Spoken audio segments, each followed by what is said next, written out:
When was the last time you were genuinely angry? Not annoyed, not mildly frustrated in a way that passed in a minute? Actually angry. The kind that rises from something real, something that crossed a line it shouldn't have. Try to locate that memory. For some of you, it's there, but distant. Something that happened once and was carefully put away. For others, there's almost nothing.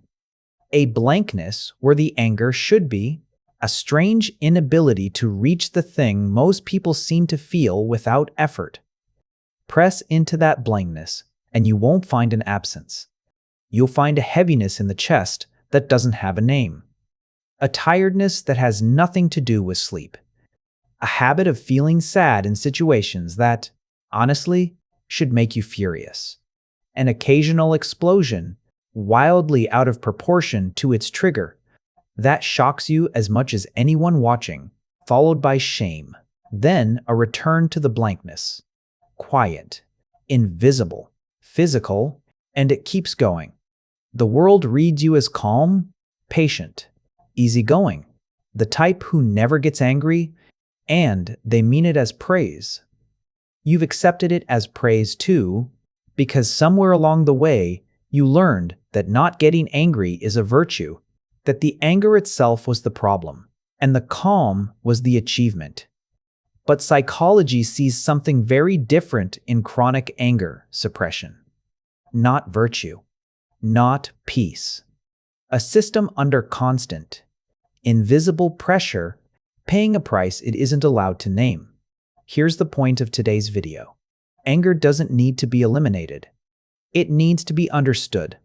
And people who can't access it, who suppressed it long enough that it became genuinely inaccessible, didn't find some higher, calmer path. They learned, in conditions that demanded the lesson, that their anger was dangerous. That lesson, true once, in one specific context, has quietly followed them into every context since, costing them in ways they've rarely traced back to the source. Start with what anger actually is, because most people's understanding of it starts from a misunderstanding. In clinical psychology, anger isn't defined as aggression or loss of control. It's a boundary signal, a neurological alert that something in your environment has violated your sense of what's fair, safe, or right. The anger says, something here is wrong, something needs to change. It's not the problem emotion. It's the emotion that identifies problems. The bodyguard of the self, as some clinicians put it, silence the bodyguard, and the self goes undefended. Threats the anger would have addressed get absorbed instead. Neurologically, anger activates the amygdala, hypothalamus, and sympathetic nervous system together, preparing the body to assert, defend, or act on a perceived threat. Cortisol and adrenaline rise. Blood shifts toward the large muscle groups. The body gets ready to do something. That readiness is the anger. Here's what most people miss. Suppressing the expression doesn't switch off the preparation. The activation still happens. Cortisol still circulates. Muscles stay tensed. The action gets blocked, but blocked physiological activation doesn't disappear. It accumulates.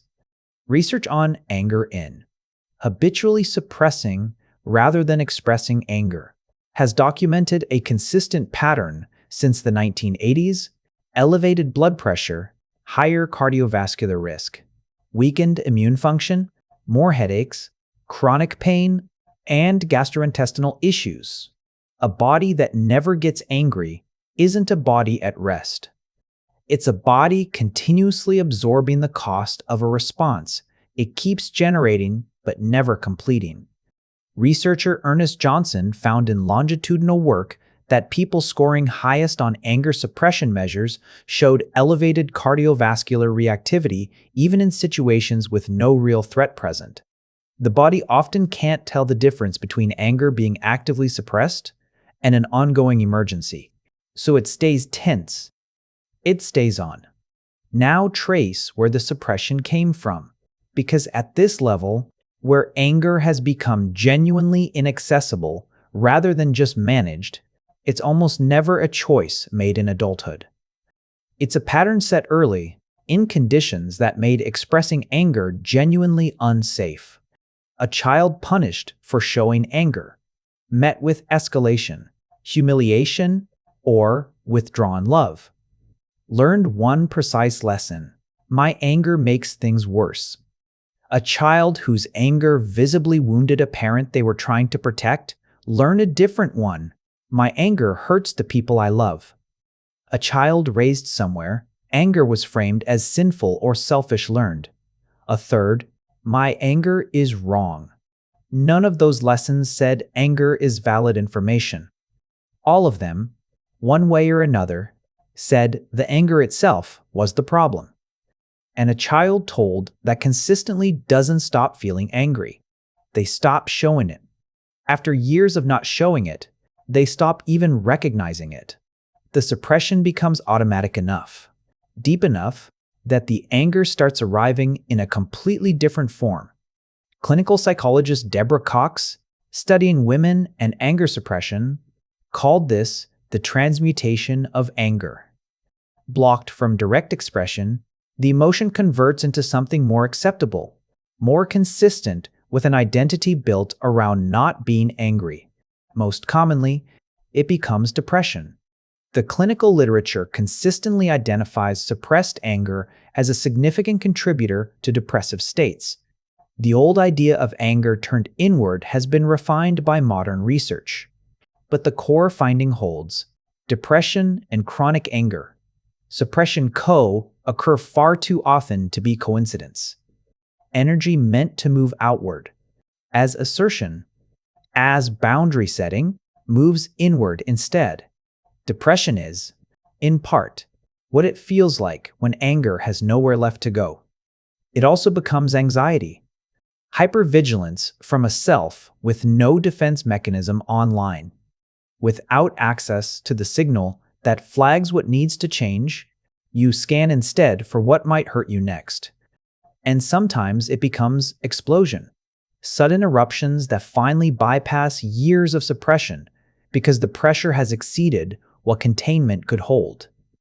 The blow-up that seems to come from nowhere, about something small, because the small thing was simply the last drop in a tank that had been filling for years. Sit with this too. The people who've benefited from your lack of anger usually aren't malicious. Many just got used to a dynamic where you absorbed things quietly, never named the problem, never asserted the boundary your anger was trying to signal. They didn't have to adjust, because you did. Over time, many stopped noticing there was a cost, because you'd stopped showing them one. Your suppression didn't protect the relationship. It protected one particular version of it, where your needs were never a constraint. That's a performance of a relationship, with your interior life edited out. So what changes this? The goal isn't to become an angrier person. It's to reestablish access to a signal that got blocked and build the skill to use it proportionately and effectively. Start by learning to recognize the physical signal before it transforms into something else.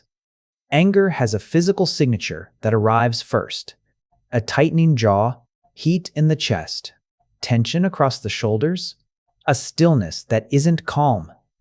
Learning to notice that signal and name it as anger, rather than letting it dissolve into vague unease, is where reconnection begins.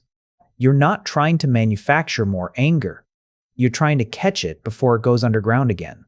Second is a private practice, sometimes called anger validation, built alone before it ever enters a relationship. When you notice the physical signal, say to yourself, something here is wrong. Not, I'm overreacting. Not, I should be more understanding. Something here is wrong. Repeated privately, that sentence starts rebuilding the pathway between the signal and its recognition. Allowing the anger to be real and acting on it are different things. but you can't address what you refuse to let exist in the first place. Third, when the context genuinely supports it, practice assertive expression. Not explosion, not accusation. The clean, factual naming of what happened and what it produced in you. I noticed this. It bothered me. This is what I need. 3 sentences. No drama. No punishment of the other person. Just the signal finally doing what it was built to do. Identify the problem and initiate the change. Here's what I want you to take away. Your anger is not your worst quality. It isn't something to contain, eliminate, or apologize for. It's yourself telling you when something is wrong. It's the part of you that knows you deserve better than what you've been accepting. It's the bodyguard of every boundary you have a right to hold. The problem was never the anger. It was what happened to you the moment you showed it. 2 very different problems with 2 very different solutions. You weren't too angry. You were made to feel that way by conditions that needed you smaller than you actually are. And every bit of anger you suppressed, every rightful response to every crossed line, every absorbed injustice, every swallowed hurt, isn't proof of some flaw in you. It's proof of how much you carried while pretending you didn't feel the weight of it. Tell me in the comments, when you try to access genuine anger, what shows up instead? Sadness? Anxiety? Numbness? Something else entirely? Because whatever shows up in its place is exactly what you replaced the anger with. And that replacement is a map of what the work looks like for you. Specifically, subscribe, and I'll see you next time.